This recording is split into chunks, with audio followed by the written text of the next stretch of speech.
জাতীয় নির্বাচন সহ বিশেষ প্রেক্ষিতে এবার অমর একুশে বইমেলা শুরু হয়েছে ফেব্রুয়ারির শেষ দিকে ২৬ ফেব্রুয়ারি থেকে। দেরিতে শুরু হওয়ায় বইমেলা যেন হারিয়েছে তার চিরচেনা রূপ। একদিকে পবিত্র রমজান ও আসন্ন ঈদ উল ফিতর থাকায় মেলায় দেখা নেই কাঙ্ক্ষিত পাঠকের।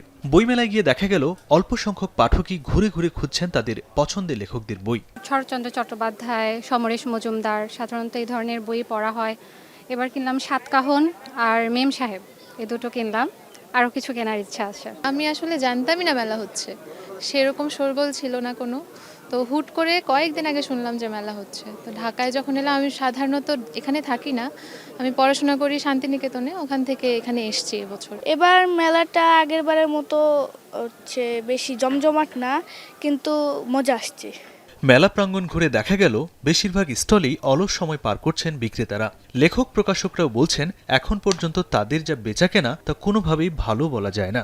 অন্যান্য বারের তুলনায় যদি বলি, বিক্রি একটু মোটামুটি কমই হচ্ছে, যেহেতু রোজার মাস, এটা সামনে ঈদ। আবার এমন একটা সময়ে মেলাটা হচ্ছে এটাই অনেকটা বেশি। যখন দেখি যে পাঠক কম, মেলায় ভিড়ও কম, স্বাভাবিকভাবে আমাদেরও একটু মন খারাপ হয়ে যায়।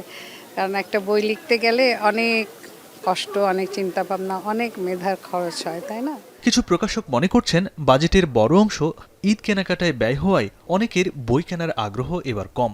সামনের দিনগুলোতে বেচাকেনায় পরিবর্তন না হলে বড় রকমের লোকসানের শঙ্কা তাদের।